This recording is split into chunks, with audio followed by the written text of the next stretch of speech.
what you said, right? And I'm gonna just calm down a little bit, Kristen.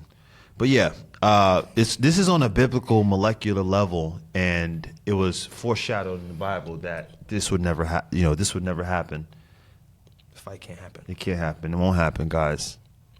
So let's just leave that alone. Have you spoke to David? I shooting my dreams down, bro. Know what I mean? I'm gonna be honest. David felt like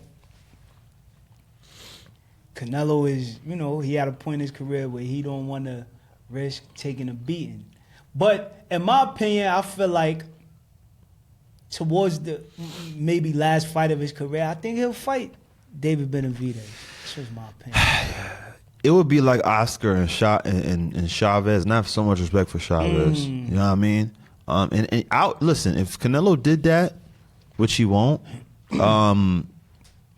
it'd be bloody, it'd be tough, and but he would then, I would then say, yo, it's Canelo than Chavez. You know what I mean? Because to me, Chavez is the Michael Jordan of Mexico, and Canelo LeBron. Canelo is LeBron in Mexico. You know what I'm saying? But you got every now and then you just got these guys that come through, man. You look at them, you go, dang, he kind of look like this. Like, this is a guy right now in the NBA. You be like, oh my God, this kid he not backing down. He's talking crazy to everybody. He hit a dunk. You're like, wow, he kind of look like Michael a little bit. He played like Michael a little bit. David is Anthony Edwards. He doesn't care about that. I seen Anthony Edwards talk to Obama like he was a Negro off the street. Wow. And that's when I said, yeah, this guy's a rock star. But I think David Benavidez take it to a whole nother level. I like the comparison, but David he's been on Canelo's heels. Yeah. Anybody who is anybody in and around his way, he's on their heels. He's calling out Beterbiev. David is. I never seen nobody do that before. Call out Beterbiev. I never seen it. David is two of the most dangerous things you can add together. He's a humble YN.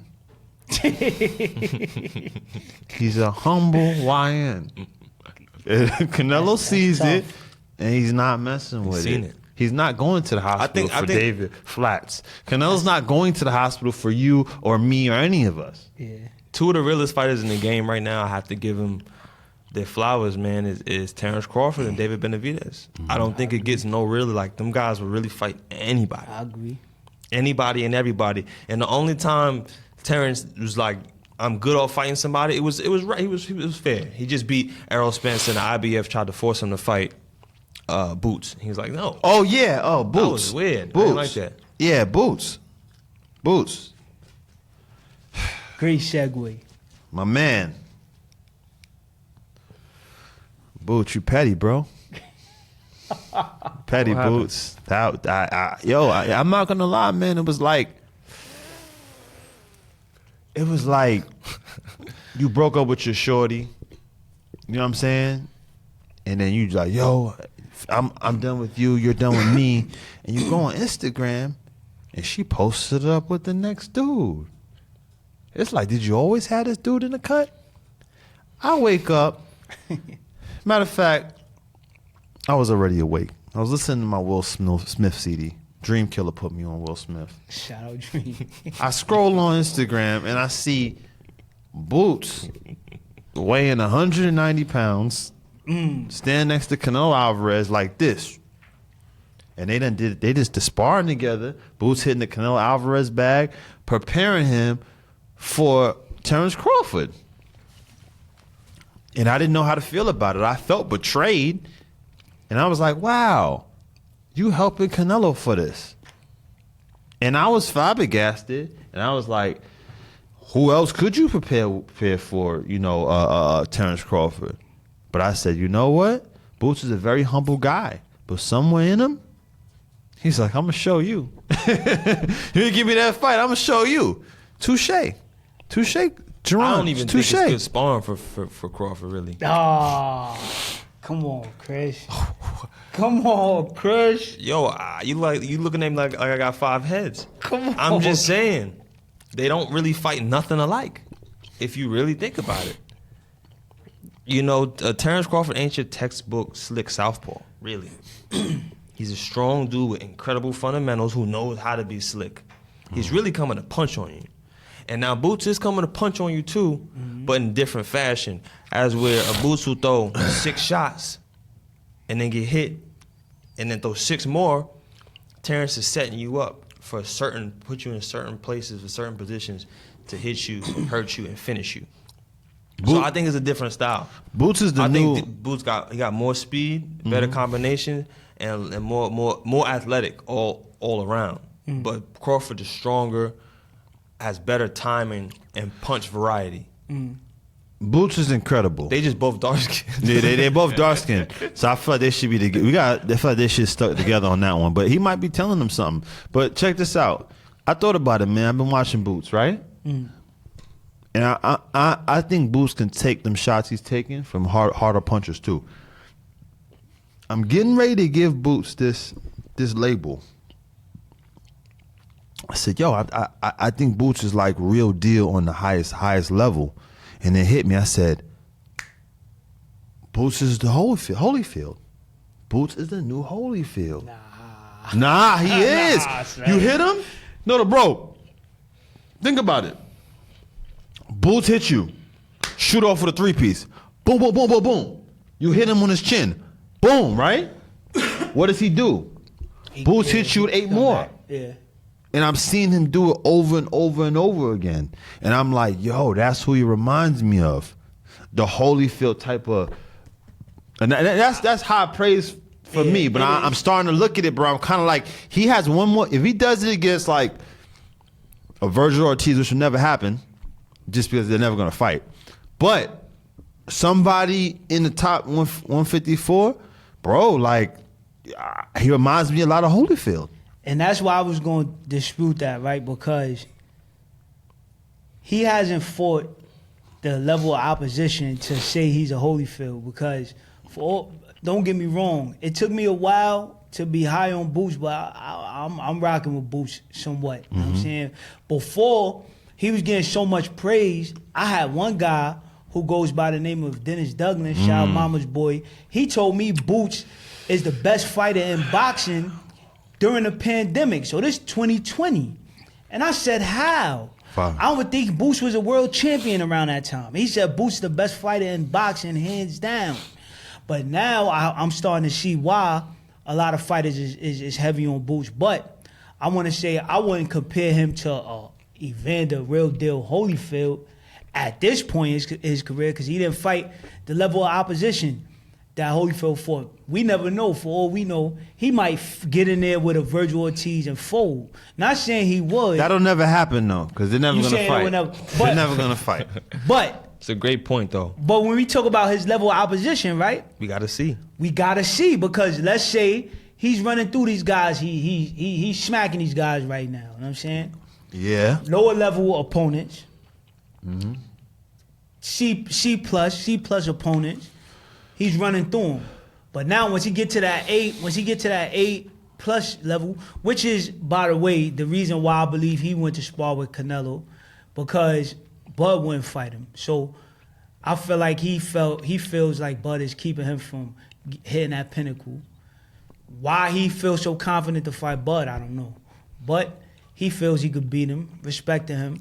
But I think that's the reason why he went to spar with Canelo. Nonetheless, maybe when he gets to that level, he might fold. We never know. We got to wait and see. So It's high praise to call him the new Avenger. I think he may tough. be. He's like 1 or 2 fights away from it, and I don't think punches hurt him. I'm just going. I think his thing is just movement. I think right now you're better You saying off. if he get hit, it won't bother him? Boots? Nah, I don't. Yo, believe that, Chris? I think he just got that Evander thing in him. I'm kind of like, I'm seeing him take certain shots. I'm like, dang, man. I don't even know what that means. Maybe You said the punches don't hurt he's him. like, you ever play Pokemon and say not effective?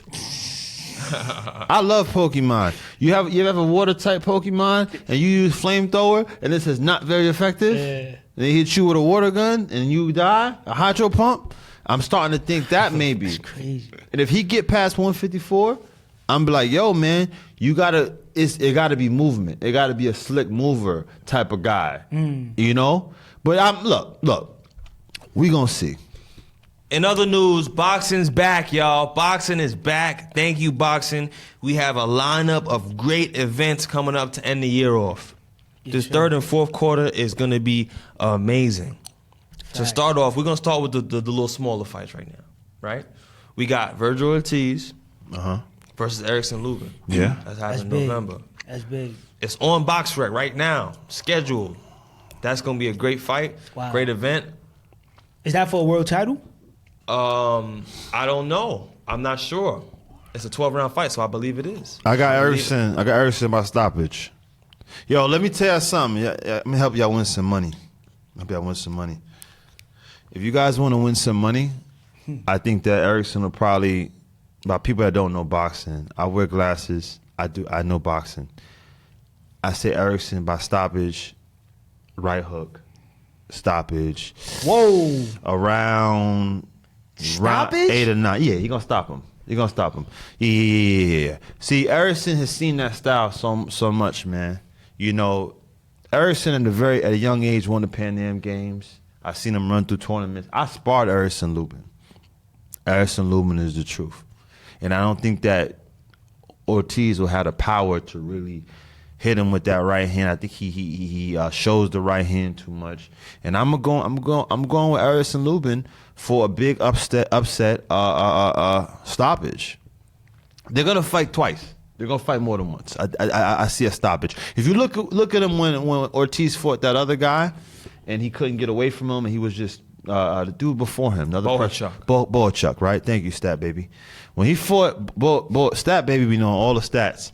When he fought Boachuk, he couldn't get away from him. So I'm going with, I'm telling y'all, if y'all want to win some money, put on Erickson Lubin. I rock with Lubin. I see that going to the 12-round decision, and I see them giving it to Victor Ortiz. You say, you going to go against me? I'm sorry, bro. I'm just saying the temperature of boxing right now and the way things been going, my prediction's been kind of right, bro. I see that going 12 rounds. I got a stack on it. Stoppage. I got a stack on my man Erickson Lubin. I wouldn't bet against Lubin. No, I'm not. I mean, it's not that you trying to be messed up. It's just boxing. You know what I'm saying? But I got a stack. I've been in there with him. He got hands and he got feet. Stoppage. I've worked. I'm telling you, bro.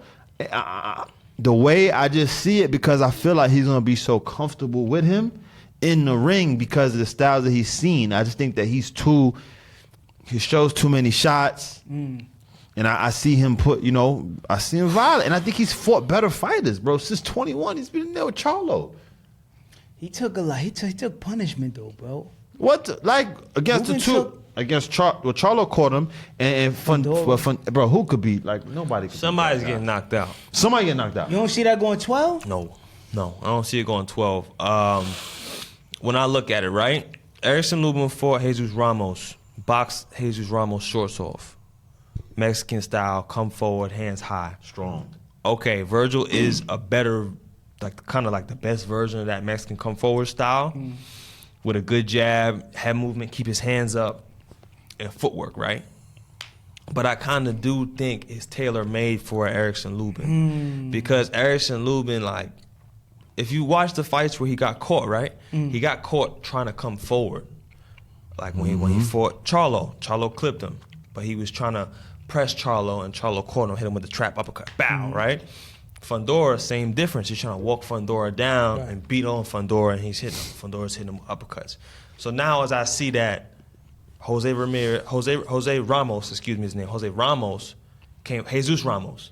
Ramos came forward, he's piecing him up easy. So now I'm thinking, okay, he gets in there with Virgil Ortiz. Virgil is not a true 154-pounder. Let's not forget that. He didn't start his career there. So now I watched how he fought Boachuk. He got dropped twice when he fought Boachuk. Trying to come forward, he got caught too. Then he fought, who just fought? Madrimov. So-so performance versus a guy that was moving. Again, difficult performance. Now, if Erickson Lubin could just step, he don't got to move, but just step, keep stepping around, landing his 1-2, 1-2-3, feeding him, I think Virgil going to run into something. I'm going to tell the future. Erickson Lubin is going to beat Virgil Ortiz. Then they're gonna go make Erickson Lubin versus Jaron Ennis, and then I'm gonna tell you some wild stuff that I just saw in the future. The fight will never happen over a money dispute. What fight will never happen? Boots versus Ortiz? Lubin and Jaron Ennis is not gonna happen over some funny money. I'm telling you, it's a money dispute. There's gonna be some crazy stuff like you're gonna see him be like, yo, they try to offer me $30,000 to fight him in the basement. You're gonna see something. I'm telling you, it's never gonna happen. And he's gonna fight Bakram. To do Bakram. However, if Ortiz catch him early, I think it might be a hard, long night for Lubin.